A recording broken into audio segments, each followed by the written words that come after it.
going on, everybody? It is another episode of the Mainly Broncos podcast. So thank you so much for settling up with us for another edition of the Mainly Broncos podcast. We're going to do much of the same stuff that we did last week, where we will be doing what we think the Broncos will do in terms of free agency. And a lot of that is just because we didn't get a chance to finish the simulation with JMac. So unfortunately, for JMac, we didn't get a chance to finish the project. We will with Stephen Kriz, who's our guest here tonight. A lot of people know him for being a bit of a cap wizard. So before we dive into any of the all sorts of simulation, we are going to be running through a bunch of different questions, some myths, some questions, and any questions that even the people in the chat might actually have.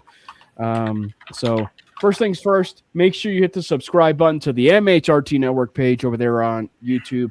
Hit the subscribe button for the Mainly Broncos YouTube channel. And in that MHRT Network YouTube channel, there's a join feature. You can hit the join feature. It's basically like a membership, but there are 3 different levels of it: a $2.99, $6.99, and a, I believe, $12.99 that you can subscribe to. And as we said, we are going live on all 5 of the accounts tonight. So we're going live on Jordan's Twitter handle, and he may be joining us here in just a little bit. The MHRT Network Twitter handle, we're going live, and we're going live over at Brandon's Twitter handle at Brandon Miller PO, myself, and of course Steven, who is our guest here tonight. So thank you guys. Thank you so much for hopping in. Steven, how you doing, buddy? Are you well recovered from coming back from the Waste Management Open? Doing good. Yeah, thanks for asking. That was time here. Thanks for having me, guys. Oh, absolutely. Brandon, first things first, do you want to address your phenomenal, potentially photoshopped Wall of Fame? Oh, yes. I don't have the chat open because I was trying to make our picture bigger, so I don't see anything in the chat. I'm like, what? Yes, this is more of what I wish my office looked like. Unfortunately, I am on camera for work, and this is not actually my office. But it would be elite. Could you imagine to have? I think I would change around the jerseys, I think, a little bit. Like, you got to have Sertan in there somewhere, in my personal opinion, and he is unfortunately missing. But no, this is not. I wish this was real. This is my dream setup. I was gonna say, yeah, it'd be pretty close to a dream setup. Yeah, I'd make some adjustments. My Death Star is real. Death Star. That is a real picture. You see Death Star? Yeah. So, like, you could briefly tell it's not a Death Star, but then, like, you go look further, and you see the little indentation of where they shoot lasers and stuff like that. Oh yeah. Yeah, that's where you'd be like, if you're a Star Wars nerd, okay, yeah, that is 100%. That's the Death Star over Endor. Yeah. So Steven, obviously this time of year, people do have some opinions about cap, cash, all sorts of cap, even cap space questions. I think first things first in terms of like some of the questions that need to be asked. What is the difference when people say that cap is a myth, or that people who believe in cap over cash? What do you say in terms of that? Because you and I, and even in Brandon, have been kind of like under the impression that cap is a myth and cash is really your saving grace, if you will. Yeah, it's a good question. So the salary cap is really just the way you account for money. So it's an accounting structure. You can only account for X amount of dollars. There's every team is given the cap, their cap space for the year, and then whatever you rolled over from the previous year, whatever you didn't use in the previous year, you can roll over. So you basically have your contracts that you have that you have to account for in that year, and then you have your whatever the difference is there is your space. So the reason a lot of people don't think it's real is because you can basically throw cash at a problem and kick the can down the line. What I mean by that is if you restructure a salary, say there's a $20 million salary, you restructure that and basically you take just a minimum salary, which is a little over $1 million, take the rest of it and pay it up front in a signing bonus, maybe 19 million, call it.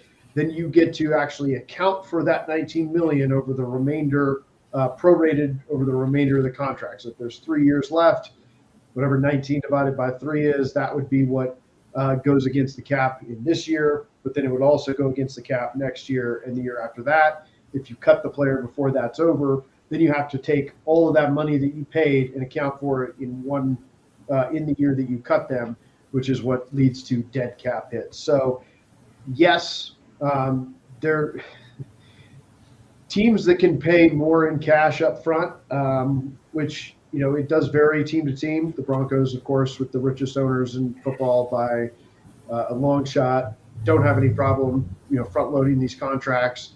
Right. Can kick the can down the line. I mean, at some point that bill is always going to come due. But these teams know what they're doing. They have a plan for it. You never plan to cut a Russell Wilson and take a dead cap hit the way the Broncos did, but they figured it out. And there's always a way to figure it out and manipulate it to make sure you get under the cap. So all these teams you see that have negative cap space, they'll have cap space by they know what they're doing. They've had this planned for years in advance, and they'll have the ability to spend some money, at the end of the day. Brendan, you got a cap question if you do for Stephen? Yeah, how do the Saints get out of their situation? I'm just kidding. Actually, I feel like they could pretty easily do it this year if they want to, which they can. They also have to avoid kicking the can down the road another year, and they have to actually have some. They're gonna have to have a year of restructure and lots of dead cap, but I think it's doable, unless a wizard such as yourself sees some other way that they could potentially get out of that situation. No, at some point they're just going to have a year where they don't sign anyone. They stop giving out these big extensions to old players.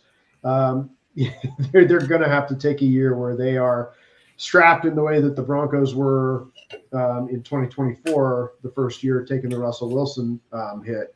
Now, thankfully, the Broncos had enough good young players on rookie deals that they were able to make the playoffs. But the Saints at some point are just going to have to be really, really bad for a year and get their cap situation under control so that it's not just they're figuring it out every year.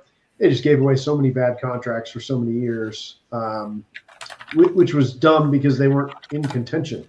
It makes sense to do that when you're in contention and you want to go, you're in a window and you want to go be aggressive during that window. The Chiefs, for example, like with Patrick Mahomes, they're always in a window, right?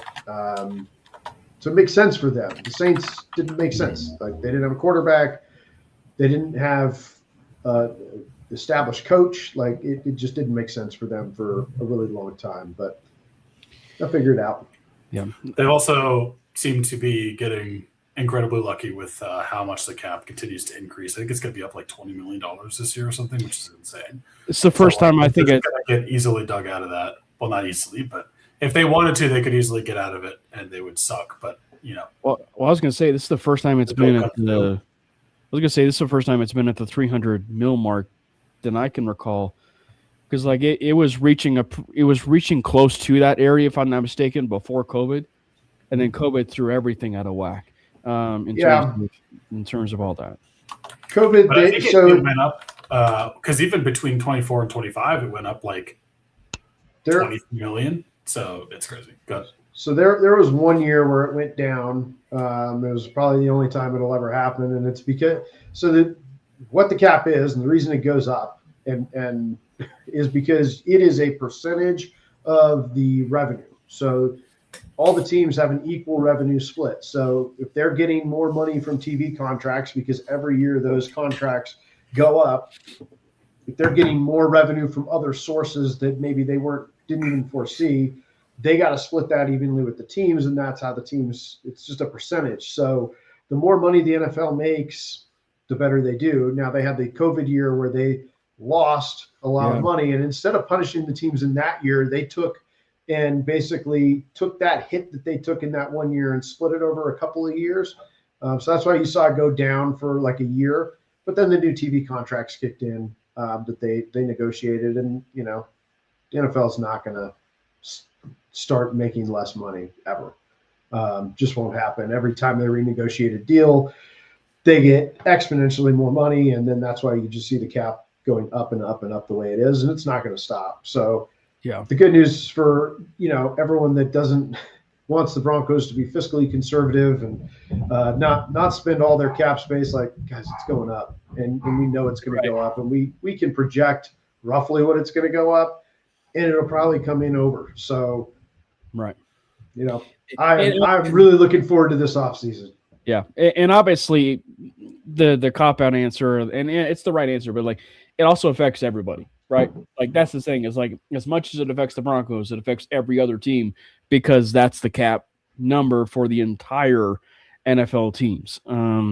So one of the questions that I think needs to be asked, Stephen, is there are questions between the difference of a restructure and a pay cut. For maybe someone that is unknown and unfamiliar with the NFL lingo when it comes to restructure and pay cut, at least on the surface, from what I understand, a restructure, for all intents and purposes, means we still want you here. We're just going to kind of tinker with your contract to make sure that you're here. A pay cut, on the other hand, is basically saying with a very, straight face, we do not want you on the roster, but we want you for like a very small percentage, of what your actual contract is. Yeah. No, that's a good point. So like a simple restructure, they're all restructures, right? Anytime you mess with a contract, it's a restructure. But for the most part, when you hear like a simple restructure, what they're doing is basically converting the money that they were going to get paid out. So like a base salary gets paid out over all 17 weeks. So they get their first paycheck the week of the first game, their last paycheck the week of the last game. That's for a base salary. Signing bonuses are generally paid up front. Sometimes they can be, put into a couple of payments. But what all a restructure is they're saying, hey, we're going to give you all your base salary minus whatever the veteran minimum is up front, so that I can take that money and now spread out the hit, the way I account for that against the salary cap over however many years are left on the deal. And players love that because they're just, money now is always better than money later, right?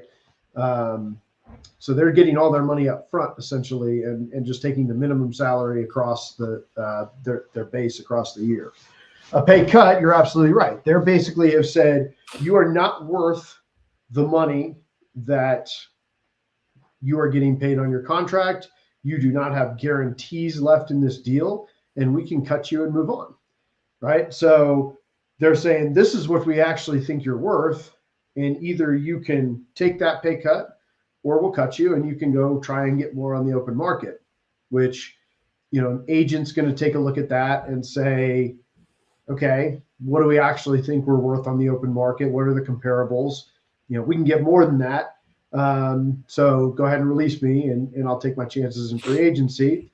When you see players accept the pay cut, either A, they don't want to move. Like, it is a life-altering thing to change teams. I think, there's a reason Justin Simmons isn't playing this year, and that's because he didn't want to be somewhere, right? Or didn't play last year because he didn't want to be somewhere that wasn't Denver. He wanted to be where he lives, right? I guarantee you, if the Broncos had offered him a contract, he would have been playing in Denver immediately. Yeah. I can say that as a fact. Yeah.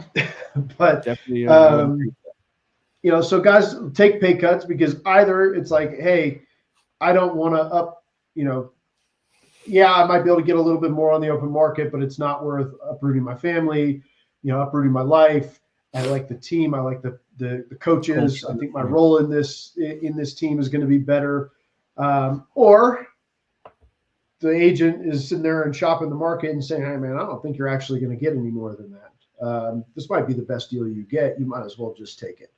So those are the two reasons, those are the reasons a player would accept a pay cut or not accept a pay cut. There's other ways to negotiate the cap too. Extensions are a big one, right? Because with an extension, you're adding years to the contract. You're usually giving money up front as a signing bonus, and that's more years that you can spread that hit across. So, a lot of time it's like, hey, guys are up for extension. Well, how are we going to pay him? That actually sometimes can lower the cap hit. In almost every instance, especially if it's a veteran, will. The only time it won't is usually if you're going from like a rookie scale deal to a veteran scale deal. So, all right. You want to get this simulation started? Thanks for the lesson. Let's put this to practice. I know. It is going to be a fun off season, so we might as well put it to practice of what we think is going to happen. I'll have one other question. Why are you not employed by the Denver Broncos? Am I not employed by the Denver Broncos? I'm not that good at this.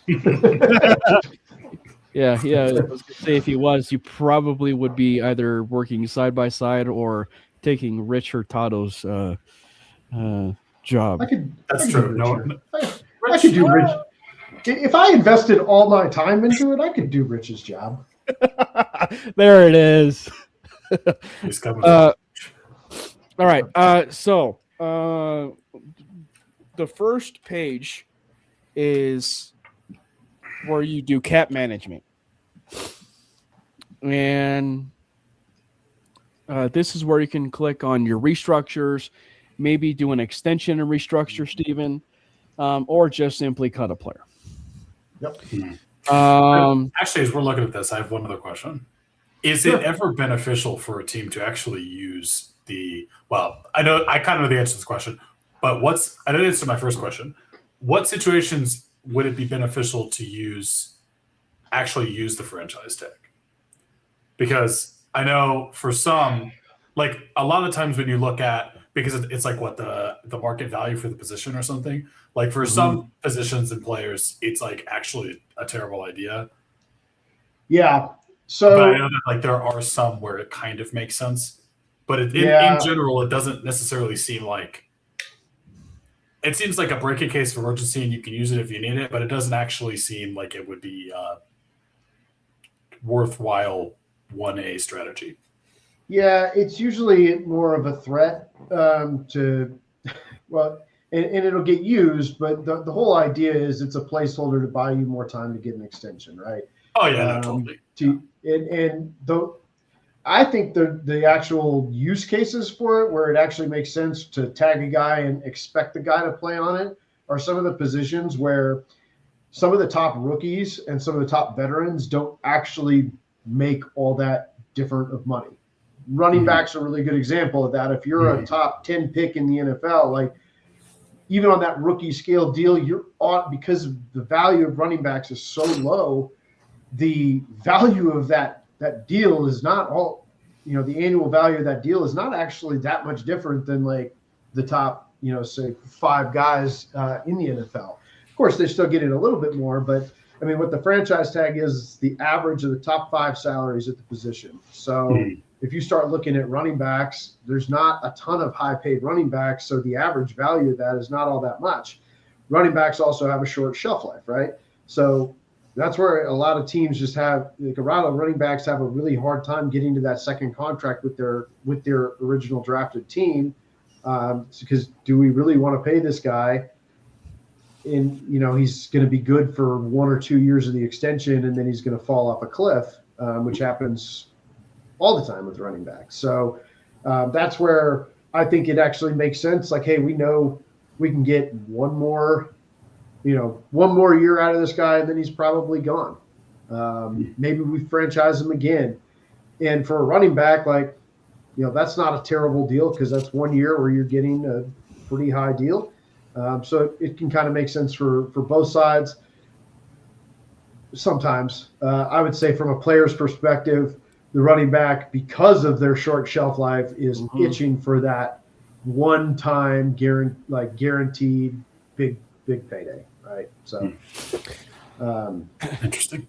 But when you're talking about like quarterbacks, yeah. and it's so hard. And the problem is like you can't manipulate that number because it's a 1 year salary. So there's no void years. There's no other years to spread a signing bonus. So it is the cap hit is what the salary is, which is very rarely the case in any other year. So it almost is like and then we can move on real quick. But it sounds like the most beneficial use for it would be like you draft a running back, maybe even in the first round. You use his 5th-year option. He's like a top 5 back for you, and you don't really want to pay him, but you give him a franchise tag, get 1 more year out of him, and then move on. Exactly. That kind of sucks for the running backs, but it does. Money. Tight ends, another position. They're a little bit more highly compensated, but not a whole lot. Like the top ones don't make anywhere near what wide receivers make, what quarterbacks make, what cornerbacks make. Yeah. But so like Dallas, for example, they threw it on Pickens because they're either going to negotiate a new deal with him, or they're going to trade him. But if you slap it on him now, the team can't just sign that guy outright. They got to give you compensation, right? Even if the you other don't even benefit, have, you retain their rights. So cool. All right. So what are we doing? Yeah. So, Steven, as far as when you look at some of these restructures or cutting, we could probably just start with the restructuring first. Who are the players you would look at first that just jump off? I'd be looking at Mike McGlinchey.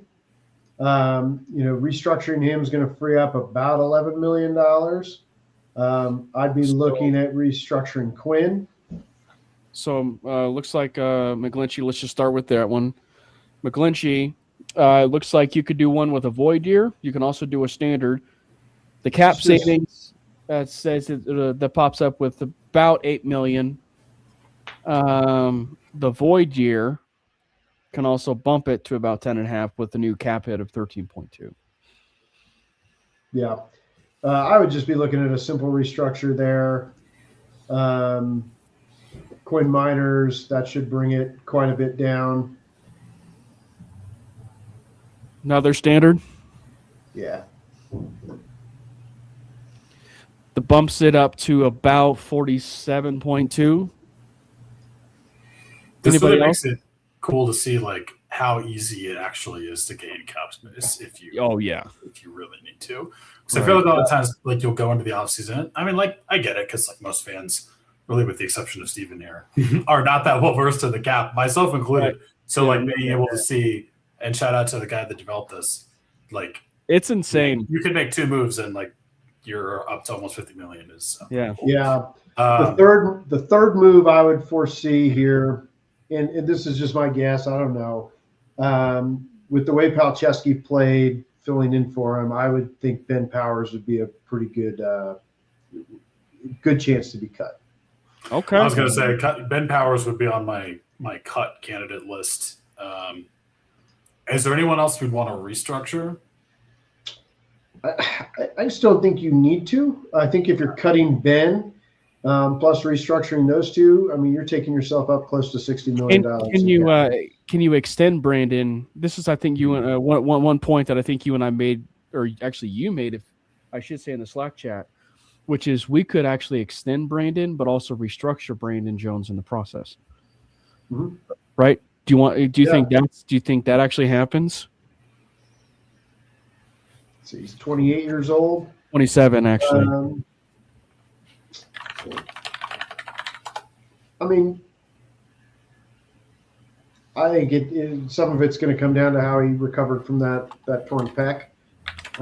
But yeah, I mean, he could be an extension candidate for sure. So the extend and restructure, it sets it on, obviously the 4 years is the max, or 4 is the second max. You can move the APY to whatever. I would imagine it's 3 years though, right? I would think he would get a 2-year extension. So that would keep him under contract for 3 more years. So 1 plus. So this 1 year plus the 2. Yeah, we'd have 2 years. Yeah. I don't see you wanting to extend a safety into his age, like 31 plus. Yeah.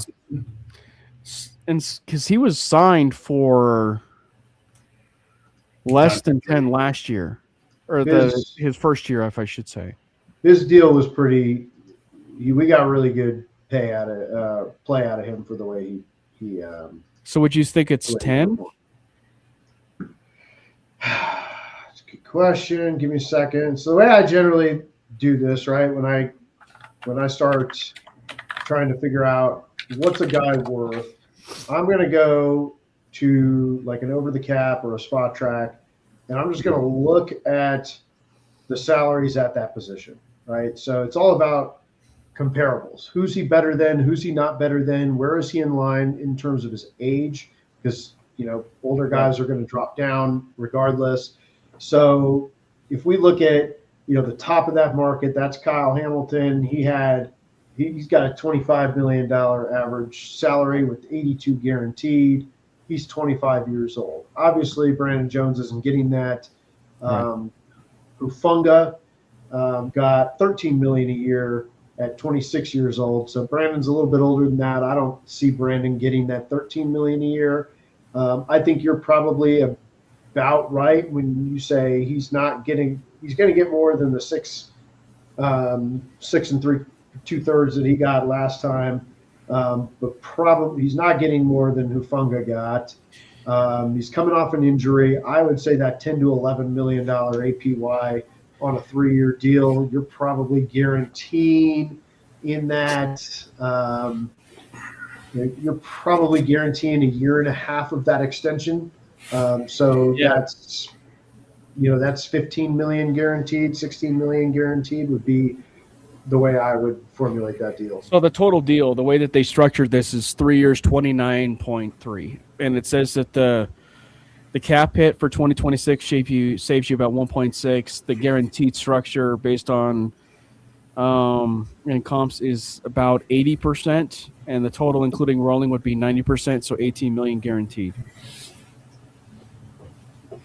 So it was relatively close there, right? Yeah.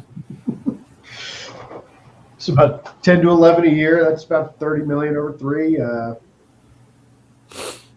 16 to 18 million guaranteed, somewhere in there. I think the fact that he's coming off injury and he's a little bit older hurts him a little bit there. But we're sitting at about close to about 60 million right now in terms of cap space. Any other moves that you would foresee in terms of the restructure part of this? I don't think so. I think you're going to see a couple of guys that have their deals up be looked at in terms of getting a new deal. First one that comes to mind would be Jaquan McMillan. Right. Obviously, a couple names here that just jump out on us. Steven, is two of the bigger names that we'll be following here in this offseason. And there were 2 players that were signed this last offseason, and that was Evan Ingram and Dre Greenlaw. Dre Greenlaw, I would imagine, I think actually is here. The question, I guess, also too is Evan Ingram. Do you think Evan Ingram is also here? Been back and forth on that one. I do think he ends up staying. Okay. Obviously, he did not. He definitely didn't play up to his deal. But if you look at what you're getting out of a cut, you're getting $4 million in space. Yeah. You're walking away from a $10 million dead cap hit. Are you really going to go out and sign 2 or 3 or use draft picks on 2 or 3 impact guys that can do it? Probably not. Problems up, so I think he'll be here. And as far as some obvious cuts, going down the list here, Matt Parrott, I mean, I don't think he'll at least be a cut for at least a 4.3 that is shown here. I don't see him getting a $4 million, them carrying a $4 million cap hit on Matt Parrott. I would doubt he's there. Kevin Throckmorton, I actually don't even think is on the roster right now. He is. He is? Yeah, I mean, you can save $1 million there, but I don't know if I They feel like need they $1 million. probably keep him. He's like a He's a multiple costs- position offensive lineman depth.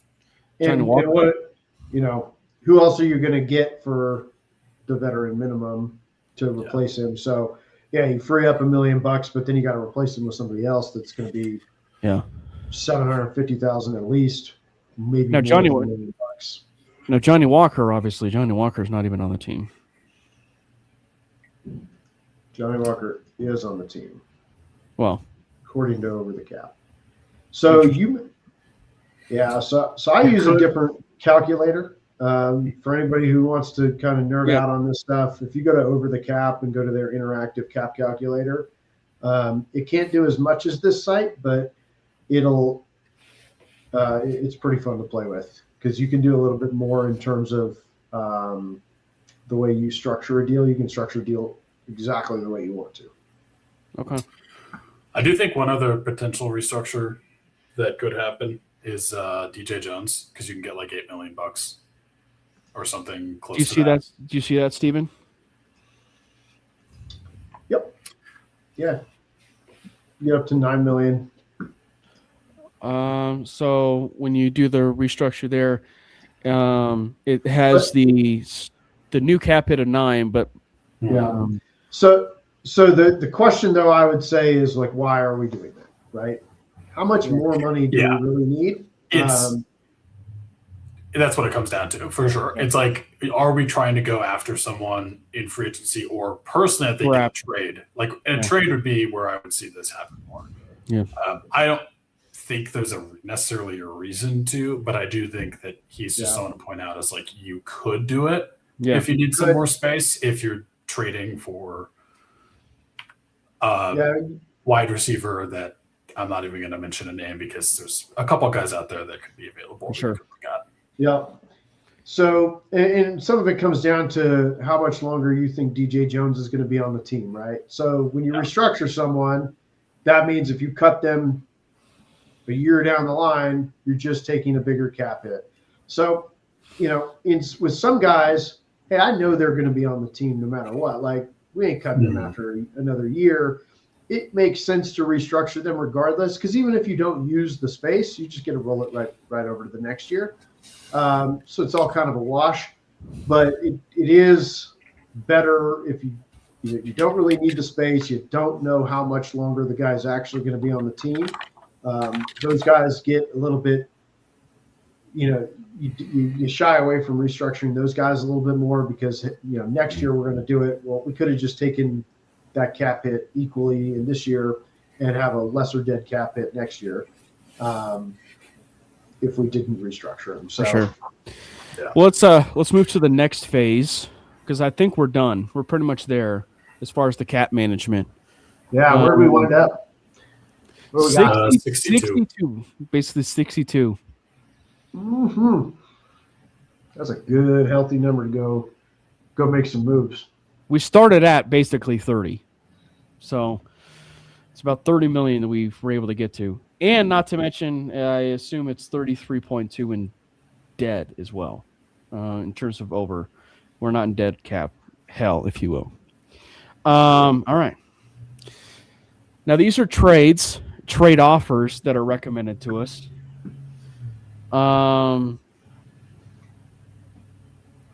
was Dawson Knox, definitely one that would be worth following between the Davis Webb connections and stuff like that. Theo Johnson's an interesting one. I don't think they give off of Theo, but it's an interesting one.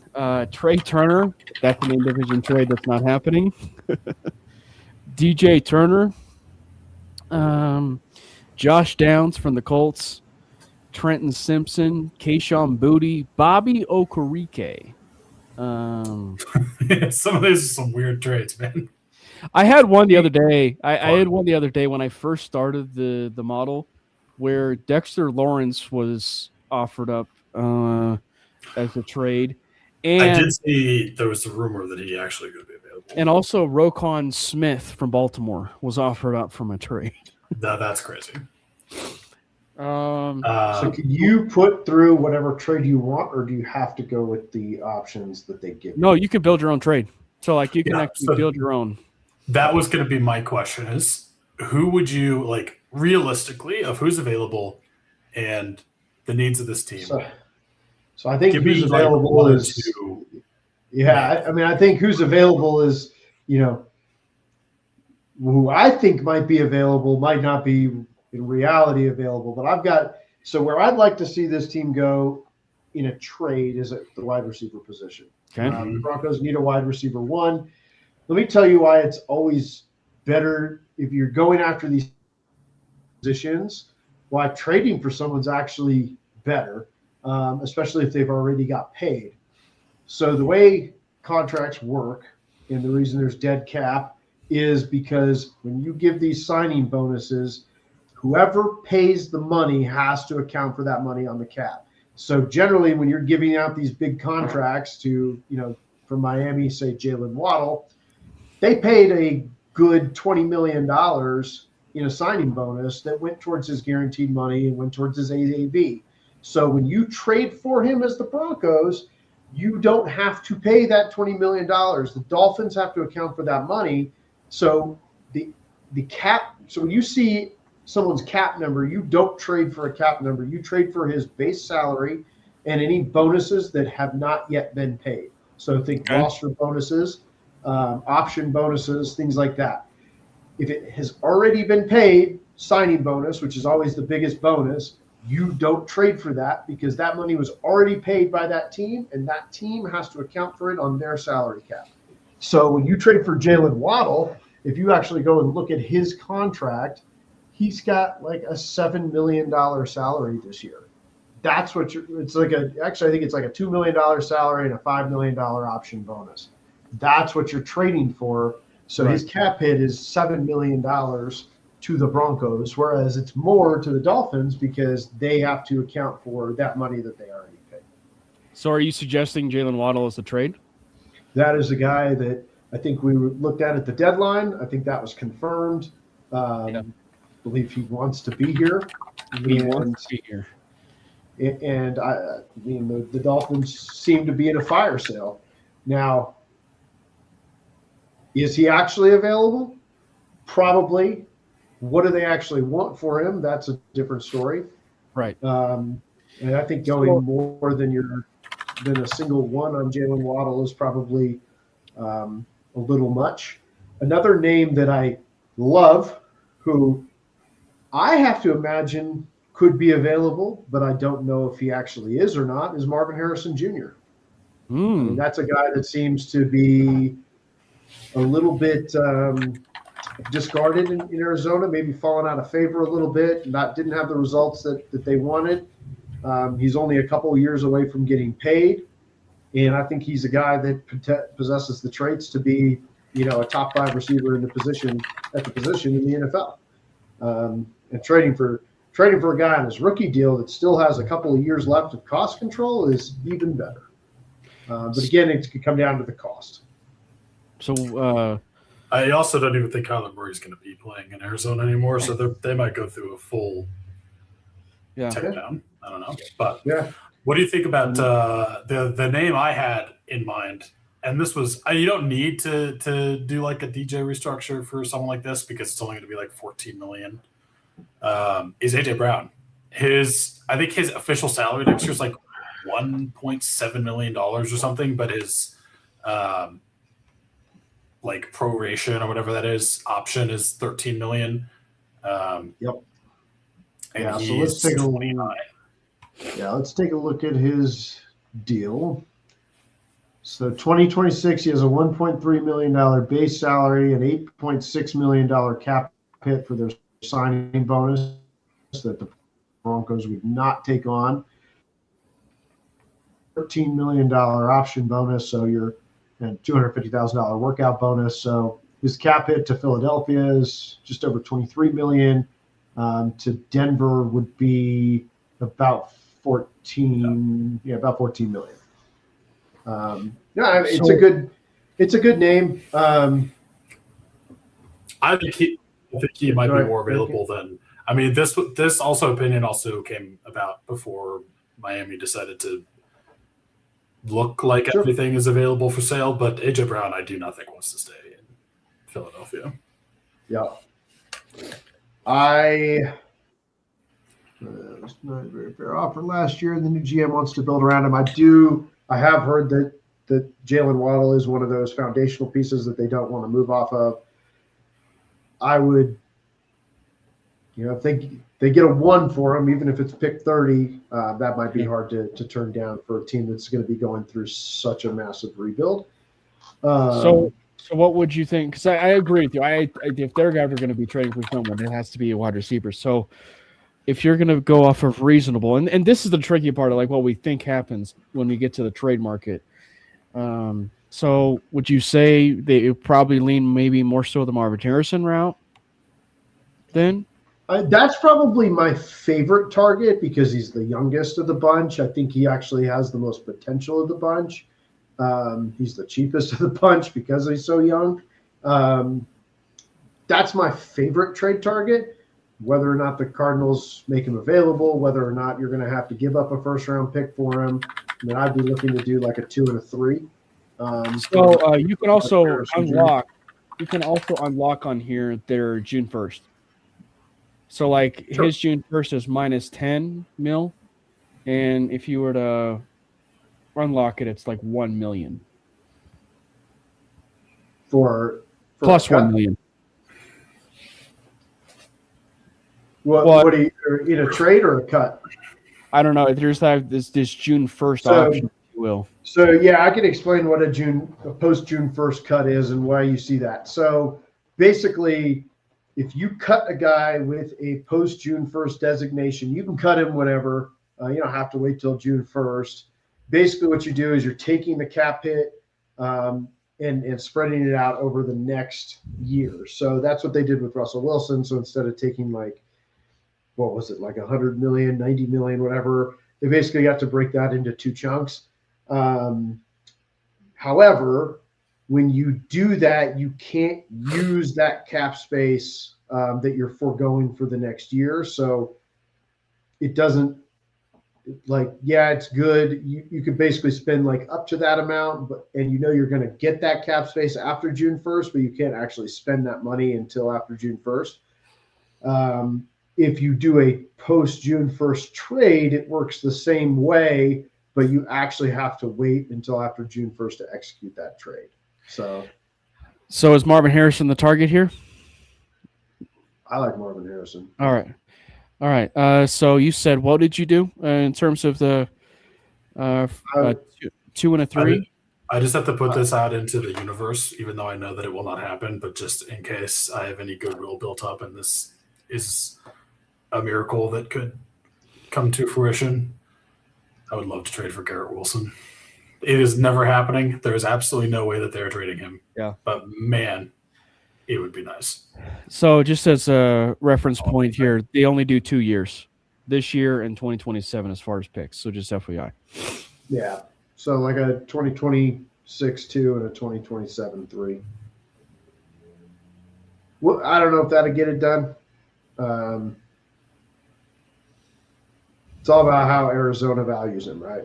And we don't know that. You could also force the deal. Yeah. So what if we also just offer to take on part of Kyler Murray's cap hit? I'm just kidding. I do not want that at all. But this is the Brock Osweiler situation in reverse. This isn't the NBA, Brandon. So it says they rejected it, but we could also force it too if it's a rather fair deal of what we think actually happens. Did they counter? No, they actually do not counter. No, it's just like they just reject it. I'd probably go as high as a couple 2s. And so instead of a third 2? Done. Yeah. I mean, if you just watch him, the way he moves, the way he runs routes, the way he catches. I mean, they just don't have a quarterback, and they if we're talking, just seem to fall out of favor. If we're talking Arizona fire sale because they don't have a quarterback, obviously Trey McBride. I would literally give up a first-round pick and more for Trey McBride. I do not believe they're going to trade. I know it won't happen, but I would do it. Do we force the trade on this one? Because that's 2 2s. Yeah, force the trade. Just let me dream. That's right. So we sent 2 seconds for Marvin Harrison. One of them is a current second round. And this also went down $1 million off the cap. So just now you see why he's my favorite target. I know. Now I still have $60 million to play with. Yeah. So now we can click next. Cool. This is actually kind of cool, to where you can actually do tender, like actual restricted free agent tenders. Real quick for the audience, let's run through that wide receiver room now. Okay. Just Marvin Harrison Jr., Cortland Sutton, Marvin Mims, Pat Bryant, Troy Franklin. Mm-hmm. Troy Franklin's your 5th best wide receiver, and you have an actual number 1. That'd be pretty fun. That's right. Mike LaFleur hired. Do you guys think Marvin Harrison Jr. is a wide receiver 1? Yeah. It's hard to also think about because of how he was utilized in Arizona. How he was utilized, who was throwing him the ball. Yeah. But go watch the highs there. So they're so good. So J-Man, I think Godwin is not afraid. He signed a deal this last year, if I'm not mistaken, with Tampa. If I'm not mistaken, so I don't think he's. Yeah, I don't think he's a free agent. They're thinking of Mike Evans is a free agent, but he's not leaving. Mike Evans is a free agent. Would have zero interest in Mike Evans. So regarding these restricted, anyway. Regarding these restricted free agent tenders, Steven, obviously there's to do a quick little reference point or definition of restricted or exclusive rights free agents. You can correct me here. Exclusive rights free agents, for all intents and purposes, means you're on that roster next year. You just have to throw a tender to them. No other team can throw picks at them, and try and sign them. So restricted, if you do not slap a tender on them, or if you at least have something of the nature, they could still sign a player. Meaning a team could swoop in. The Bills could swoop in if they wanted to, and sign J-Mac to an offer sheet. And then you have, I believe it's 3 days to respond with. Is J-Mac restricted?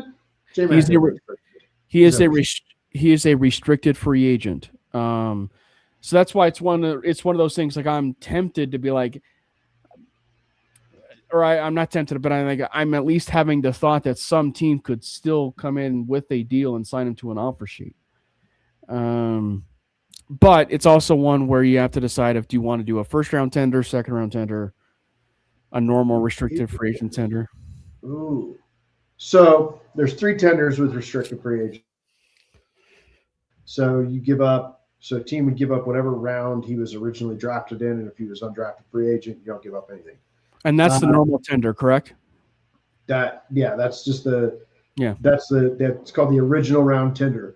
Then there's a second round tender, so that's more expensive. So it's kind of like the franchise tag, where those tenders have a set dollar value to them. So original round tender would cost $3.57 million. It's a 1-year deal, so there's no way to manipulate that cap hit. So whatever the money is what the cap hit is. So there's the original round tender, which is 3.5. There's a second round tender, which means a team can sign him to an offer sheet, and either you have the opportunity to match that contract. So this is what happened with C.J. Anderson after Super Bowl 50. You either have the ability to match that, and you still do with the original round tender too. You can still match that offer sheet because you tendered him. You have the right to match whatever deal he can go out and get in the market within a couple of days. Right. Second round tender, if you choose not to match, that team owes you a second round pick. So it's pretty costly for a team to go out and sign a guy on a second round tender unless they really want him, because they got to be willing to give up the second round pick. Then there's the first round tender, which means you're getting a first round pick, and you almost never see that put out there. For J-Mac, I mean, he's a good extension candidate, but I'm at the very least slapping a second round tender on him. Slap a second? Because I don't believe he was drafted, was he? No. No, so you could be getting him back with no draft compensation. That costs you $2 million to do that, whereas with the original round tender, you still have the ability to match, but much more likely to get an offer from somebody else. And if it's more than you feel like paying, then you're losing for nothing. So and since we cut Ben Powers, Alex Palczewski, just do a normal restricted. And then obviously from the one down here, Henningsen, Kroll, Atkins, McLaughlin, don't do tenders. No. Okay. Atkins, I'd probably be looking to bring back at less than the original round tender. Okay. Which should be like 3.5. That's what it was. I'd be looking to get Nate Atkins back on like a $2 million a year, 3-year, $7 million deal. It's also one where it's like I feel like too it's almost avoidable that Adam Troutman's going to be back. No matter who else they add to the room, Troutman's going to be back.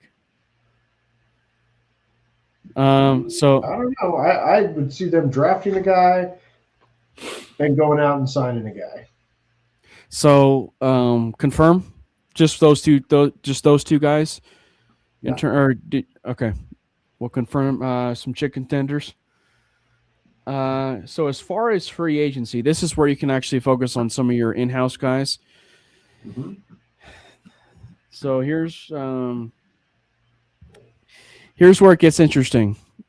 You have Justin Sternad, Adam Troutman, PJ Locke, everybody's favorite Little Jordan Humphrey, Adam Prentice, okay. Alex Singleton. I know.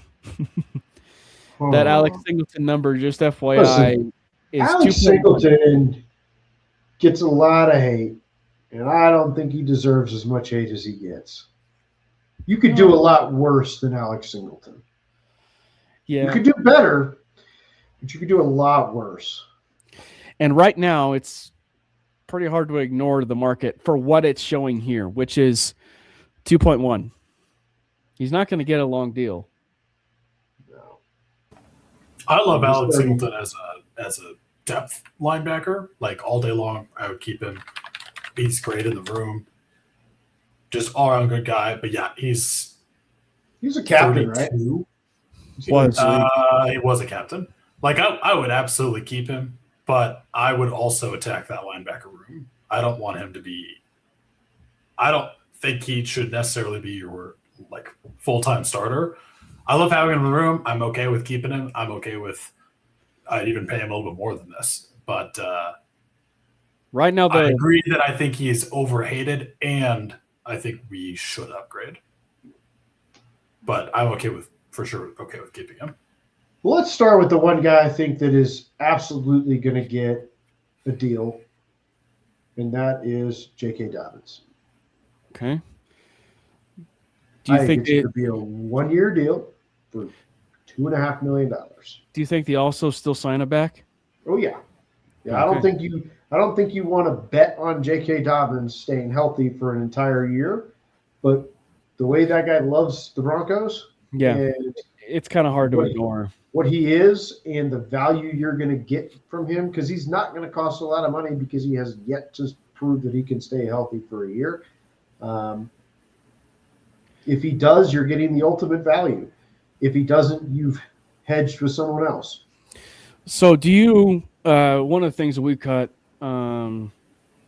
than talking about Brandon and I, in terms of Dobbins' market value, is roughly about 5. If like the most we would probably go would be 2, but it would be like 5 a year. So in essence, 2 for 10. I don't think you're doing a multi-year deal with Dobbins. No, but I'm just saying if you're doing like $1 million per year, it'd almost be like what, 1 for 5 again, which is basically the deal.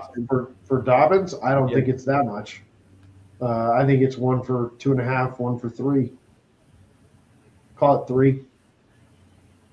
1 for 3. Mm-hmm. He rejected it. He has got to say, well, I'm sorry, you have yet to stay healthy for a whole season in your life. Like,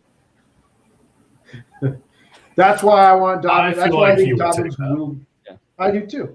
He's got to prove at some point, if he wants to get more money, that he can stay healthy for a season. I don't believe he. I mean, I hope he can. Yeah. I think last year's injury was pretty freakish. It's not like he re-screwed up the knee, but you know. So then now as far as the other in-house, who else do you think we sign?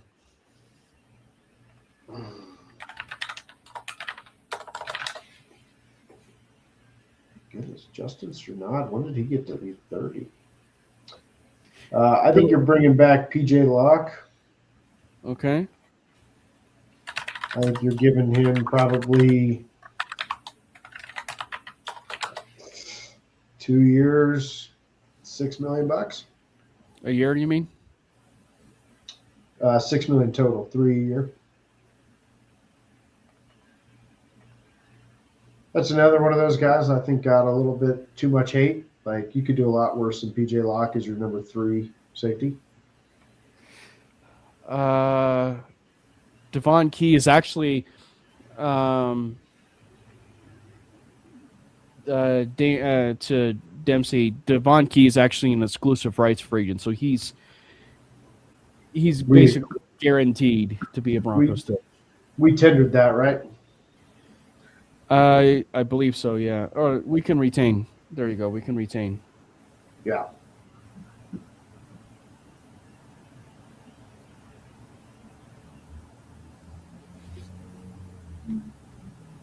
Adam Prentice is a guy I like back. Oh, by the way, up here, just as far as one that would be almost, we're going to click retain on Dondrea Tillman as well.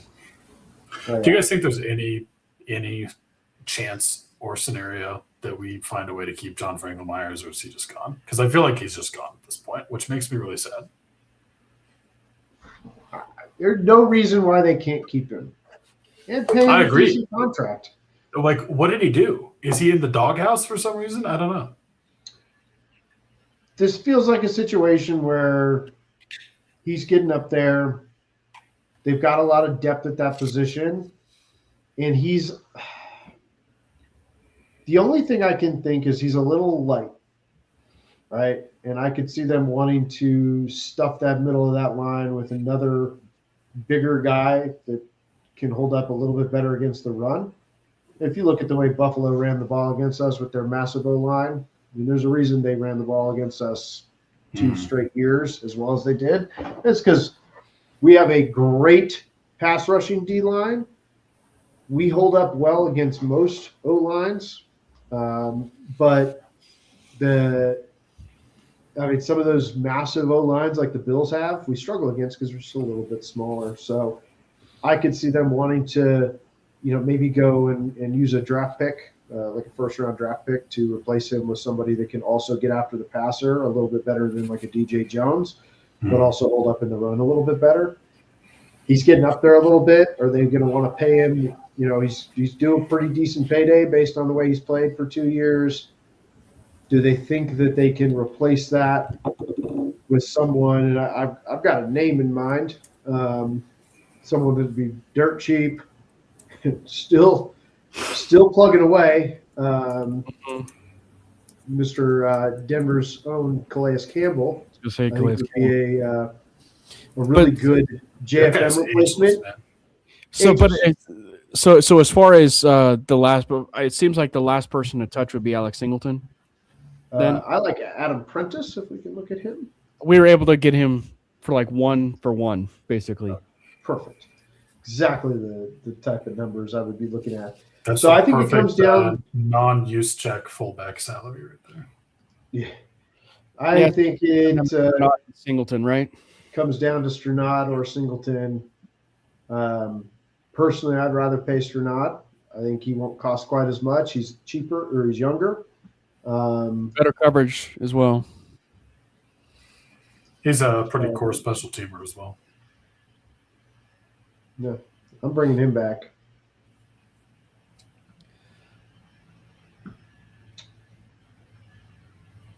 So if we look at what is his market there? What does it say? He's asking for 7.8, which is a little bit high. That's high. So if we look at inside backer, we're going to go. I'd almost like 5.5. Okay. So guys that are getting, well, let's take a look here. Guys that are getting 7.5 right now: Nate Landman, Pete Werner, Blake Cashman, Caden Ellis, due for a pay raise. Cody Barton getting 7. I just don't know if our boy Justin Snod as the third backer has necessarily put himself in the position with those kind of some of those established vets. And that's the other side of it too, is you also have that linebacking class in free agency that's pretty deep, and the draft is pretty deep at linebacker. Mm-hmm.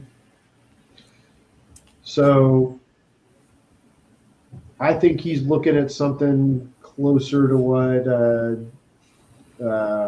Malik Harrison, maybe closer to like what Alex Singleton's last deal was. Like almost like 6 a year. 6 a year, you know. You give him 3 years, $6 million a year, 12 guaranteed. So then does that mean we're not going to sign, some of these guys in free agency, like a Caden Ellis or something?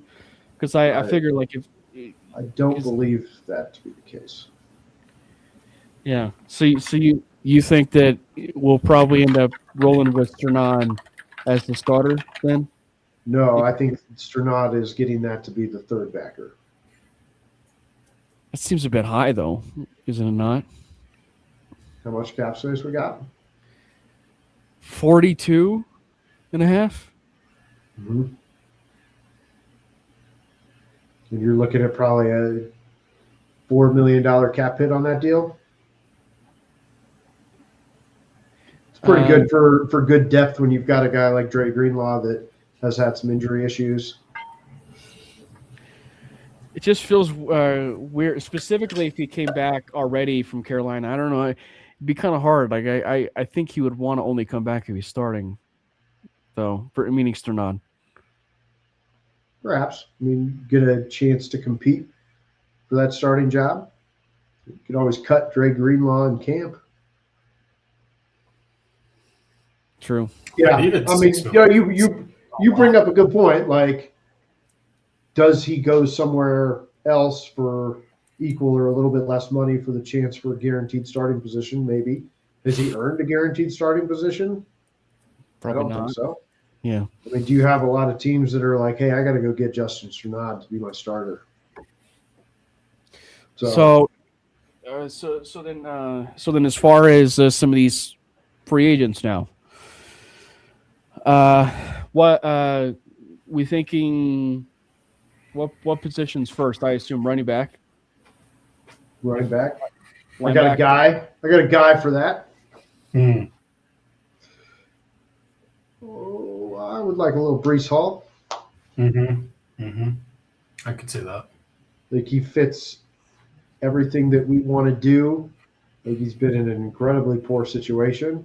It says 10 a year is the sitting value of that. I think he's 11 a year, 3 over 33 over 3. And I'll tell you why I think that. I think that he's going to get more money based off of potential than he probably should. Because if you look at James Cook, he was 11.5 a year. You can't, in anybody's right mind, say that Breece Hall has done what James Cook did on his rookie deal. But they also look at the situation he was in. Just watch the tape. I mean, the guy's electric. So I think you're getting 33 over 3. Okay.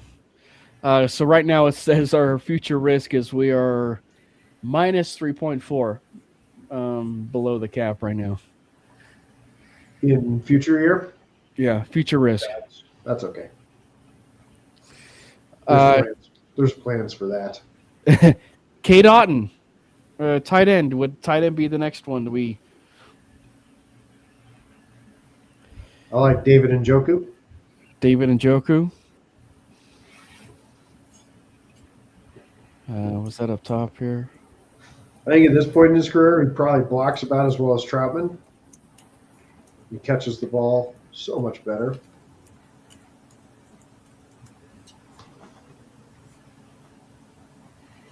There we go. 6.4 is what it's asking on this one. Let's take a peek here. So for tight end,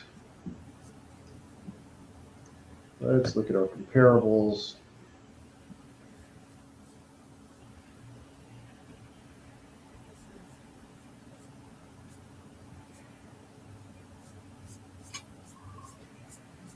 I mean, I think he's getting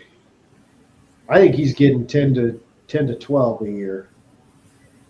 I mean, he's up there. You look at Jonnu Smith, 31, got $12 million, 12 a year. Evan Ingram, 32, 11.5. Njoku is coming off of a deal where he's getting something similar. I mean, I don't see him going under 10. Goddard's 31, getting 10 a year. Like, he's right in that range. So, I mean, I think he gets a very similar deal to what Evan Ingram got. 2 years, but 10 a year? 2 years, I'd say 12 a year. I'd say 224.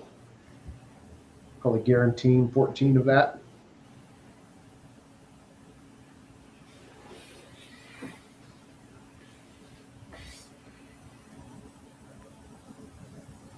So 212 a year? Mm-hmm. And see, let me tell you also why I don't worry as much about the future risk that you're talking about, because with this tool, you don't really get to negotiate the structure of the years. Yeah.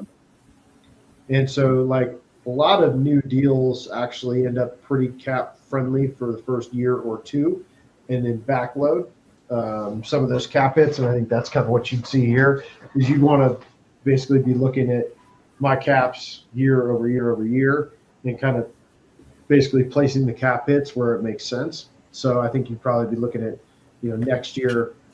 Next year you're probably moving on from a few guys that are a little bit older too. So you're probably making a couple of strategic cuts. Like, I don't think there's any actual future risk based on where we're at with the cap. But this tool, of course, is going to tell you there is, because it's just structuring it the way it wants to structure it. Yeah, and I believe even Big Mike brought up about, like, it's like the one problem with a site like this, right? Yeah. Is like players could be like, well, it's not exactly what I wanted, right? And so it's almost take it or leave it. I mean, you can force it, but it's like, yeah, take it or leave it. So as far as some other ones, you mentioned Calais Campbell. I would like Calais Campbell.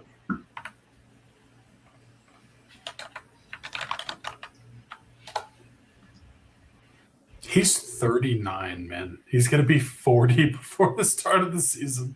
I'm not even saying that in a bad way, because he's still so good. And it says 10.7 as his value on this, which is that's nuts. He's not going to get that.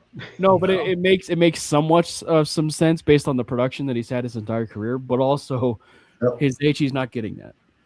Yeah, I think you're going. I mean, he's only making 5.5 right now. I think you're getting, like, I'm paying, 2 years, $8 million total. Like, you're talking about $4 million a year. Yeah, and obviously, that's the one part is the lowest we can go is 8.5 for you can't type it in. I don't think you can. Wait. That's what I was saying.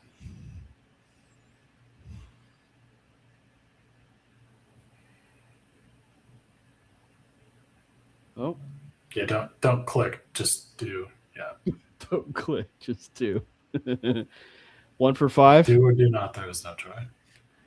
So I would say 2 for 8. Oh, 2 for 2 for 4 a year. 8 over 2.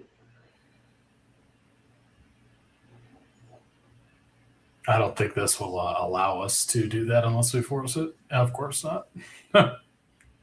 You can just force it, right? Like, this guy's at 40 years old. Is not getting more than what he's not getting a pay raise this year. I'll tell you that much. No. So as good as he was. He maybe gets a ring. That's got to be enough for him. That's right, and he comes home. Yeah. Anybody else? Anybody else? Yeah. What do we got to work with here? We still got like $30 million, right? 5 million left in our cap this year. Yeah. Where did we spend all our money? We just had 32 million. It was probably the tenders and some of the. We can actually go back and the tenders don't cost that much. No, they're like $1 million. So what did we get? So we got Njoku. What's the cap hit on Njoku? $12 million a year. I wish there was a way to actually look at the actual cap of the current contract that you got. Yeah. So that's probably my only problem with a site like this is that. Scroll all the way down. It thinks no, sorry, back down to the bottom of what we offered. I think it thinks that we gave Calais Campbell $8 million a year. The bottom one, the one below that, which we did not. Oh well, I mean clearly there's some problems with this. Yeah, because wasn't David Njoku? I mean, David Njoku would be $12 million a year, but his cap hit would probably be like $7 or $8 million because of the way you're giving them. You almost usually give the majority of the AAV in a signing bonus to make up, basically guarantee the money, right? And then you're rolling that over 2 years. So, think of a third of the deal. The total deal is usually, if on a 2-year deal, would be the cap hit. So I think in reality, we would have more than $5 million left to play with here. But for the sake of we also need what was it, like 12 million, 10 million or something for rookies? No, you need like $1 million for rookies. Which I was gonna say, you rarely cap that much.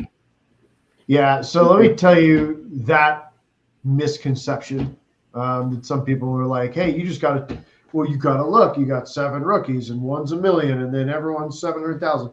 That's not the reality. So in the off season, you're only, against the cap, you're only looking at the top 51 contracts where you're bringing 90 guys to camp. So not all 90 guys are actually counting towards your cap. And with every rookie that's outside of, call it the second round, you're really just replacing one bottom of the barrel guy with another. So none of those guys are actually counting against the cap. And then even with the first rounder and second rounder, your bottom of the barrel guys like 700,000, well, your rookie's like $1 million. So you really only need $300,000. Like you're only eating into like $300,000 of your projected space with your first rounder, and maybe $100,000 with your second rounder. So that mystery, you need like $2 million. Like some of the teams that are picking really high or maybe have multiple first rounders might need a little bit more, but almost always the room you need to sign your draft class, especially with like where the Broncos are picking, is like a couple $1 million. Yeah. Who can you go back to the guys we signed real quick? Yes. Yeah, who all we got? We got Breece Hall. Because there's one guy that I want that we don't have the cap space for right now, but okay. Who is it? I would love me some Caden Ellis in Denver, man. That was my next guy as well. And in reality, we would have the cap space because I guarantee you, it's putting Breece Hall at $11 million cap hit when in reality he's probably like 6. Right. Exactly. It's also counting Calais Campbell as like $4 million more than him. So maybe we just run with the hypothetical that we actually did sign Caden Ellis still in this. Let's just say we signed Caden Ellis. Caden Ellis to me is the perfect. Just sign him for whatever we have left. So let's see here. I mean, I think he is like. Oh, we can. It's long. And I think it's just because of the cap space.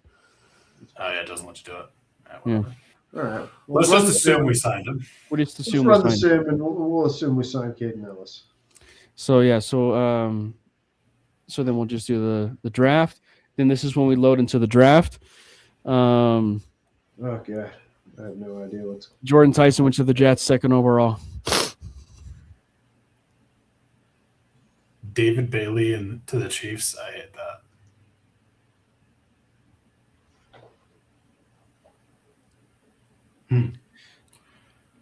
So, wait, Casey Concepcion's name is Kevin? I never knew that. Yeah. That's awesome. Casey Concepcion. I actually wouldn't mind taking Caleb Banks. What would be would you guys prefer an offensive player here at pick 30, or would you prefer to? I like D-line because we signed a 40-year-old guy as our JFM replacement, and I would like to hedge that with a young guy that can take a year to I also like that idea, actually. He's a top D-lineman. It's between Caleb Banks and Lee Hunter. Lee Hunter is like 320 pounds, 330 pounds, very agile, as is Caleb Banks. To choose whoever it is. Who rushes the passer better? Probably Caleb Banks. Although Lee Hunter, I'm very selfish. I saw him at the Senior Bowl, and he was the disruptive force at the Senior Bowl. All right, well, pick your guy. We'll go Lee Hunter. How big is he? Like 320, 330. Yeah, he's actually shorter than Caleb Banks. Good God. Yeah, give me Caleb Banks. Monster, dude. Give me Lee Hunter. So because we traded a 2nd-round pick, we don't have a 2nd-round pick in this one. It was worth it. Because we also got Marvin Harrison Jr.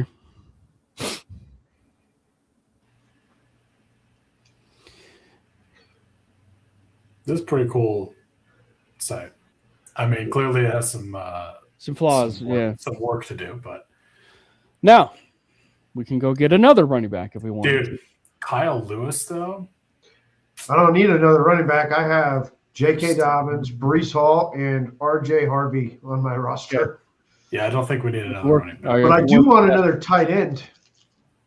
Oh, yeah. What tight ends are available? Tight ends. Third round is the tight end sweet spot. You can have Oscar Delp, Justin Jolly. Justin Jolly is a little bit later, but Oscar Delp has been a pretty popular one. Some people actually have had him above Kenyon Sadiq. Can you scroll down a bit more, too? I'm curious. The rankings on these are weird. Like, I would have Sam Rush higher than that. I know. Josh Cuevas higher. Martin Klein higher. I'd actually have Tanner Kozol higher. There's your guy, Nate Borkshire. Nate Borkshire, I'd have him higher. Yeah. So we feeling kind of maybe Oscar Delp range. Go with some Oscar Delp. Go with the tight end. I actually don't know much about him. Well, he's very much like a Georgia tight end, Brandon. He has the playbook on his wrist. I don't know if he's bald like Bowers, but he has the playbook on his left wrist, you know. So he fits the Georgia tight end mold. Okay. But he's definitely athletic, and he's a pretty solid blocker. Okay, so we'll go with Oscar Delp. What's the next position? You guys feeling linebacker? Well, assuming we sign Ellis, I feel better about linebacker. Woo! Who's best player? Brendan Thompson is really interesting. Ted Hirsch is screaming at me right now. I can't lie. Take him. He's 6'3", he's 207 pounds. His comparison actually has been Pickett on play style. And he's fast. He's physical at the catch point. He can also probably hit up to about 20 miles an hour. Go get him. That sounds like value. Where are we, in the 4th round? Mm-hmm. It's great value. So to recap, Lee Hunter, Oscar Delp, Ted Hurst. And if we can be able to get this the full thing done, we can probably maybe do like a share on the Mainly Broncos Twitter account, like what the full value is. Obviously, the next top players available, obviously, are Mike Washington. I do not think Mike Washington will be available here. I will just make that clear. I do not think he'll be available here. I think he actually rises. We can, if we wanted to take a linebacker, which we still need a linebacker according to this draft. We can take Cody Barton's brother, if we wanted to, Lander Barton. We can also go with Harold Parkins Jr., another off-ball linebacker.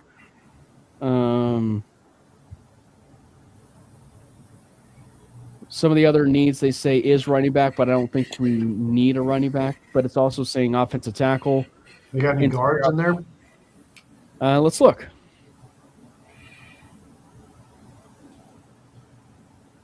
Bo Stevenson from obviously Iowa. He's probably good. I mean, he came from Iowa. I'm okay. Potatoes. It's got to be solid. Lander Barton went to the Patriots.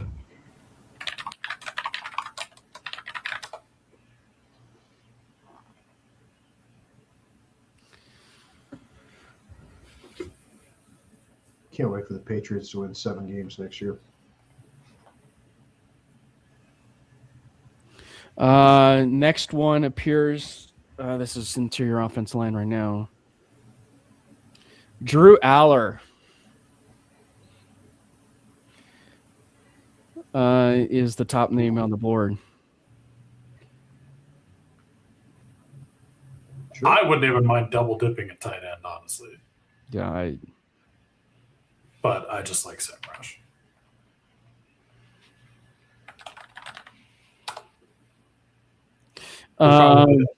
I actually don't mind double dipping, even though we went and got. But at this point though, based on with what is it? Where's my tight end? I would probably recommend getting like Nate Borkature, like later, because it's like 268, so we can get him like a little bit later. I mean, you know who I want, but 9. I know. We can hold off a little bit if you want. I was gonna say Give Brandon a pick. Okay. Yeah, do it. I actually don't even think Sam Roush is actually even going to be there. No. Maybe even Dylan Bentley. Sam Roush in the 6th round. Mm-hmm. That would be crazy. Even Cuevas, I don't think Cuevas is going to be here. So that'll put us. Our next pick is 246.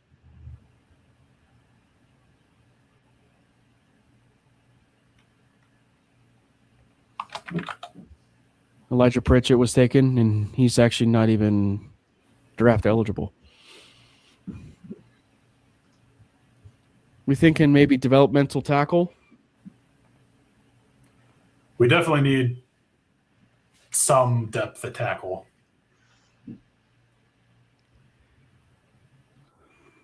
Justin Jefferson there, man. You can take JJ. Justin Jefferson to tackle. Do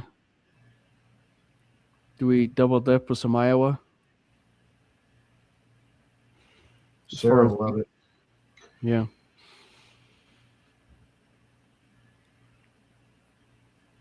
And 51. Maybe if we do take a running back, maybe later. Do you like Adam Randall? He was a wide receiver converted to a running back. Big. I think he's like 6'3" or 6'2". He's really, really tall. If you like him, go for it. Advantage. We're getting into names I am less familiar with.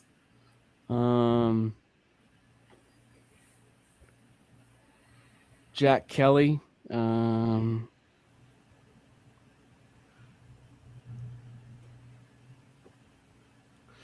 mean, this is kind of just a throw a dart. Maybe do quarterback here. Taylor Green, Luke Allmeyer, Diego Pavia, the famous Diego Pavia. Oh my gosh! We still have Ellinger. We do not have Ellinger. He's gone. Okay. Yeah, sure. Take quarterback. Do some Luke Altmaier. He's not going to play. You can go for that. Personally, I probably would go Taylor Green, like a secondary guy there, but we got an A off-season grade, ladies and gentlemen. Of course we did. This is what we do. Our cap health, according to this, is 18 out of 25. Our needs fill was 30 of 30. Future outlook has it as 15 out of 20.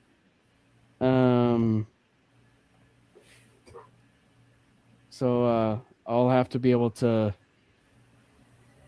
save that, and we'll have to share it on our Mainly Broncos account. But there we go. We got an A on our off season. Now, truthfully, what is actually, if you were to look at from the off season perspective, and you were to rank the needs, this is the conversation we had, or frankly, it's a conversation I think we've had for a couple weeks now, Brandon, and it seems right we at least ask Steven, and that's when you rank the off-season needs for this team, how would you rank them from 1 to 5?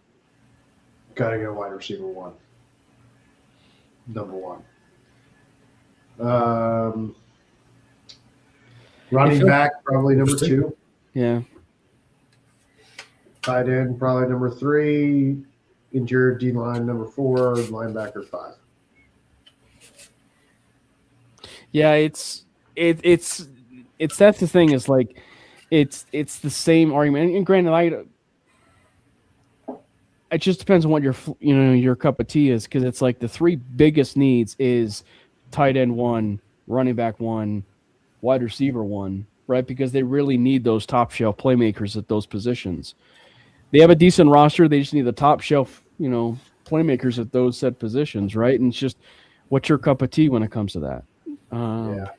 So now I'm going to take the most valuable one first. So it's a wide receiver. The one that I think that we have the least amount of depth in right now is running back, and then the one that I think is, there's definitely some good options out there to go get easier is tight end. Yeah, it's just it's a very bizarre year because to kind of predict, because for all intents and purposes, they can remake the tight end room if they want to. They can remake the running back room if they want to. They can remake the linebacker room if they want to. And frankly, they can even remake it even with Greenlaw on the roster, because there's so much flexibility there with Greenlaw being, for all intents and purposes, the only one contractually, between Kren Reed and Drew Sanders and some of these other guys that are very unproven, but it's one where they can just kind of go through and do a whole rebrand of the linebacker room too. If I got one hope for this offseason, it's that they are very targetedly aggressive. I don't want them to just go spend money just to spend money. I want them to spend money on a bunch of older players, like Calais Campbell aside, right? That's like a 1 year type of thing. But I also wanted to make sure we, hedge that with a first round D lineman to be the actual replacement and Calais Campbell just gives him a little time. Young players, second contract type of guys, mid to middle-ish 20s. Target your wide receiver one in a trade. And prosper. Yeah. Just go get good football players, but don't stop trying to play this value game. I don't need value. I want the best players. You got the money to go do it. Go spend the money. And I think that's the point, Brandon, is like this team has really been bitten with playing the value games. Mm-hmm. Like if you're like strictly at this position group going forward, the one position group, frankly, that has been really smitten, two position groups, frankly, that have been smitten with the idea of value is wide receiver and running back. Like, don't get me wrong, Jaleel is the same argument of like Singleton in the sense he's been a fighter. He's had that underdog story. Jaleel, it's just like even that experiment to me is like one where it's like, I'm kind of done with this experiment. I want to have the best running back room available. And that's one of the reasons why I've been preaching the, hopefully what Steven's been saying comes true, which is give me J.K. Dobbins, get me Breece Hall with R.J. Harvey. Like, let's just roll with a running back room of just 3. Have your guy in the practice squad, forever it is to whoever do you want. But, like, let's roll with possibly the best running back room possible. My third best running back is a running back that, as a rookie, ran for 600 yards and 12 touchdowns, a couple hundreds, and had 12 total touchdowns. Like, that's a really high floor running back room. Right. That's my three. That's my third. I agree. I think I would personally even put running back ahead of wide receiver in the needs order. Like, I'd put running back honestly number 1. I don't think it's I'm not truly saying that's like the number 1 hole on this team. The reason I say that is like, yes, we need wide receiver help. That's obvious. That would be even like 1B. But I also think that if like both of these things can be true, you should not have Bo Nix passing for almost 40 attempts a game if you can help it, because that's the wide receiver room is not set up to support a quarterback doing that. Like, you don't have that elite weapon in the passing game in general, wide receiver or tight end, that makes that valuable.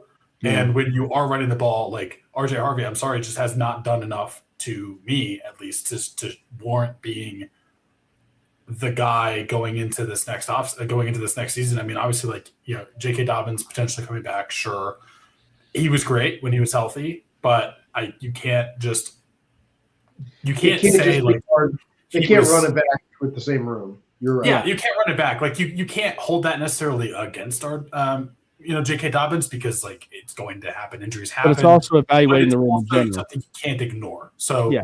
I think you absolutely have to do something to improve that room, and you need to have a more consistent run game that you can lean on, so you're not having to throw the ball 36 something times a game to a wide receiver room that is not at the top of the league. Now, if you want to go that route, great. I agree with Steven. Trade for a guy, get a true number 1 alpha in there, and then you maybe don't necessarily have to. Like, then you can maybe lean more on the passing game, but like this running back room and this running game is not good enough to do what we want to do next season. So to me, that's a pretty high priority. Here's what I want to do at all 3 of those skill positions. Is I want to raise the ceiling and I want to raise the floor. I want to raise the ceiling of the wide receiver weapons by adding a wide receiver 1 and bumping a guy like Troy down to wide receiver 5.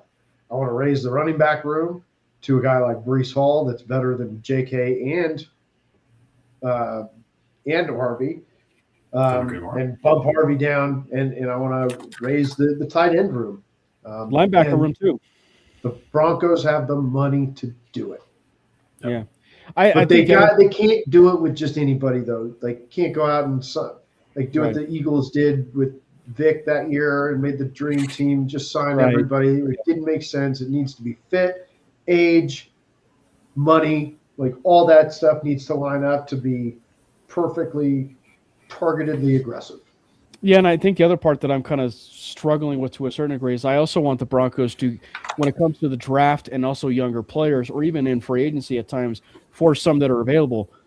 I also want them to kind of go away now, specifically from this age point, right? Like where I'm like, RJ Harvey really was pretty solid for all things considered, but it's just, I also want to move away from this idea of drafting a 23-year-old, drafting a 24-year-old. Let's actually get some youth in the room, like a player that could be 20 years old, 21 years old, that you can actually, who's very talented enough that you can be able to bring in here and mold. And it's probably one of the reasons why Cade Otton is probably the dream tight end that I would want to have in that room with Ingram. You know what I mean? Love Cade Otton. I love Cade Otton. What did Cade Otton never do? That was so awesome.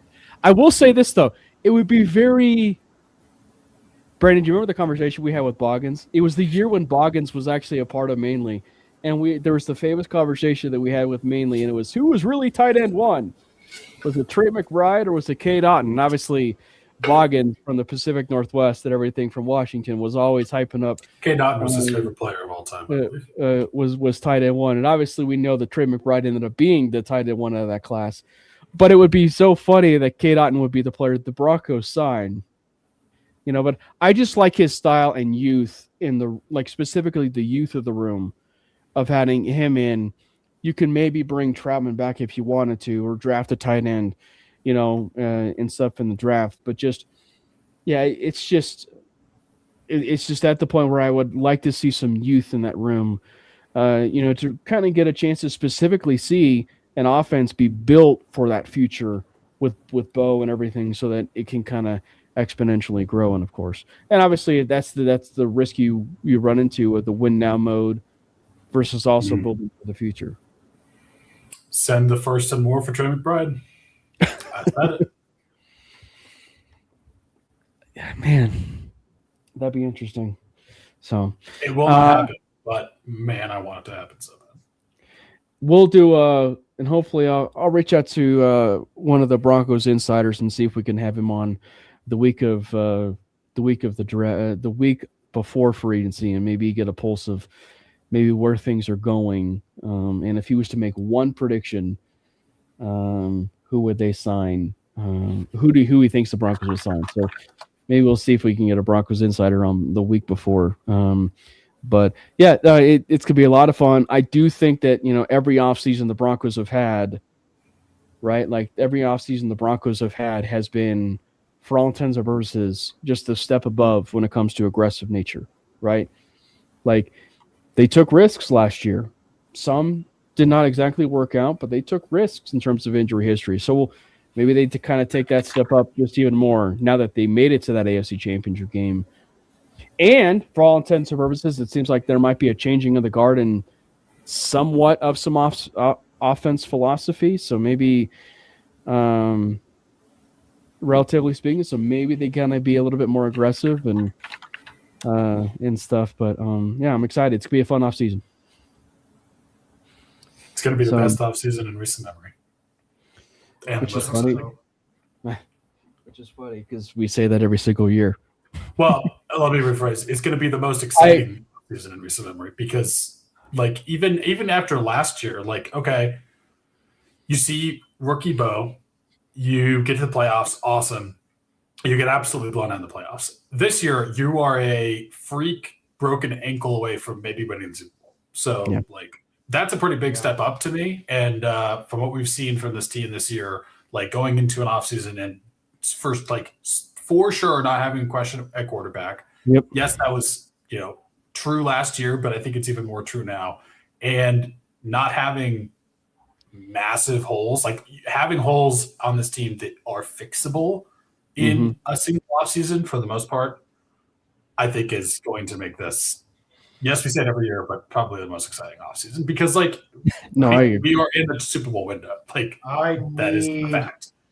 I need a good free agency period here so that I could stop getting sad every time I see Bo highlights. Yeah. They just break my heart. Every time I go into YouTube and watch either a YouTube stream and stuff of even a show to kind of get better and stuff with mainly, I always see that 43 minutes of Bo Nix highlights from the 2025 season. And which, by the way, brief last tangent before we end this. I will say I was a little bit annoyed that when the NFL put forward their like top 50 highlights or whatever it was, that Bo's throw in the Commanders game was ranked 50th. Like, so I don't know. There's so many times. That's what's going to happen. But yeah, that dude is so good last year. Yeah, minus a couple games. He's so good. Like I said, if they thought I was insufferable when it came to Bo Nix being a dark horse MVP candidate this last offseason, just wait for this upcoming offseason for the moves that they potentially will make in this offseason. You just wait, because the Bo Nix dark horse MVP agenda might be even more stronger than it was this last year. You add Marvin Harrison Jr. and Breece Hall to this team without exiting any of the core pieces, forget it. Yeah. They're winning the Super Bowl. Yeah. Alrighty. Well, Steven, any other final thoughts, or maybe a free agent that's not been talked about that you're kind of eyeballing positionally and stuff for this team that obviously we did not sign, but you can actually see them kind of target? I mean, the only one that I would see, and you got to trade for him and pay him, is George Pickens. And that's why I'm I think George Pickens is probably the best football fit for this team. Yeah, it's just he's going to cost a lot of money, and he's going to cost a draft pick now that the Cowboys tagged him. So that's the brilliant part about trading for a guy that's already been paid, is you don't have to give him that signing bonus. And on a rookie deal. Yeah. But even in the case of Jalen Waddle, that's a much better deal relative to what you have to give up. But if you're giving up a 2 for Pickens, and then you got to go make him a top 5, top 10 paid guy in the league at the position, you got to take that signing bonus, your cap hits are higher. It's just not as preferred. But Bo and George go back, and boy, he's a heck of a football player. Yeah. Brandon and I, in the shows we've done, I think the 2 players I'm monitoring, I've even mentioned it in the Slack chat, Steven, so this is not exactly news to you. But like I said, I haven't been pounding the table advocating that they need to sign these 2 players. It's also hard to ignore the player schematic fit. It's just how things actually fit from this other player perspective, and that's Wan'Dale Robinson and Deebo Samuel. It's kind of hard to ignore that, just from the side of things. I actually do think Deebo fits schematically for what they want to do. And I also think Wan'Dale Robinson schematically fits for what they would like to do. The question is just, what do you do with Marvin Mims at that point? If they are really hell-bent on wanting to... Yeah. I see, with Deebo, I don't think he significantly raises the ceiling, right? He is not your traditional wide receiver 1 in the fact that, he's just going to get open if you single cover him, no matter what. He's more of that gadget type of guy, and they, to an extent, have that with Mims. I think Pat Bryant probably gets open more than Deebo Samuel. So, and he's getting up there in age, and I don't know. I don't see that as a fit. Maybe a couple of years ago, sure, and I'm sure Sean Payton would love to play with a dynamic weapon like that. But I think what this team needs right now is a bona fide one that can get open if he's single covered, that's going to command a double coverage, nearly every time he steps on the field, that you're going to have to game plan around. I don't know if Deebo's that anymore. Yeah, you also have running back flexibility with Deebo too. Sure. Yeah. But we're signing Breece Hall and J.K. Dobbins and R.J. Harvey. So. That's right. You're going to say something, Brandon? No. Just, you already know I'm on that. I want that Tyler Linderbaum pipe dream. It is a pipe dream. It is a pipe dream that could result in, frankly, the Las Vegas Raiders getting Tyler Linderbaum with the amount of money that they have. Yeah, so the Ravens aren't letting him go. Maybe they could. They very well could. It's been a lot of fun. Like I said, we'll be doing this type of simulator moving forward. Our next show, we're actually going to have a couple guests. I think they do their own show. Obviously, one of them specifically is pretty popular when it comes to Broncos Twitter, Broncos social media, and that would be Mile High Mims. So we're going to have Mile High Mims. We're going to have Bryce on. We're going to also have, I think, his co-host part, I believe, is Broncos Edge. So we're going to have him on, do a crossover episode between both of them. So it's going to be a lot of fun. We probably won't do another simulation, if you will. But it's going to be a lot of fun. So make sure you hit that like and subscribe. So yes, thanks, Paul. Thank you so much. So again, make sure you hit the subscribe button for the Mainly Broncos YouTube page. We think we currently sit about 35 subscribers right now. Also with the subscribe button for the MHRT Network page, and there is a join, almost basically membership feature there. It's a $2.99, $6.99, and $12.99 in terms of membership. Please feel free to be a membership for whatever price fits your comfort level. Also follow us. Follow Steven at SKrizPO, I believe. And also follow Brandon at Brandon Miller PO, which, by the way, Brandon, congratulations for breaking the Hornets franchise record in free throws in a season, and also doing a Broncos podcast. I'm just so impressed with everything that you have on your plate. So make sure you follow Brandon.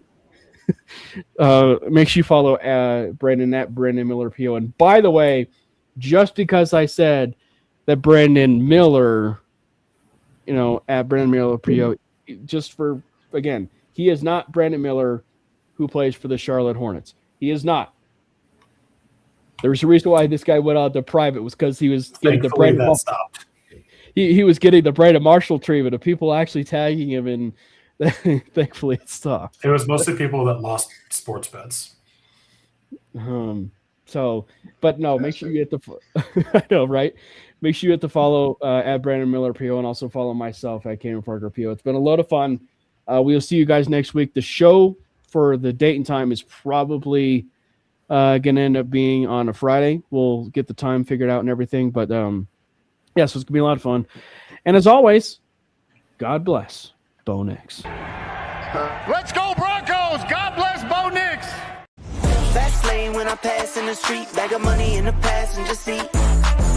Tempo's been asking for me on the road from the west to the east. Way up, I might never come down, cause the coast's racking up the flame.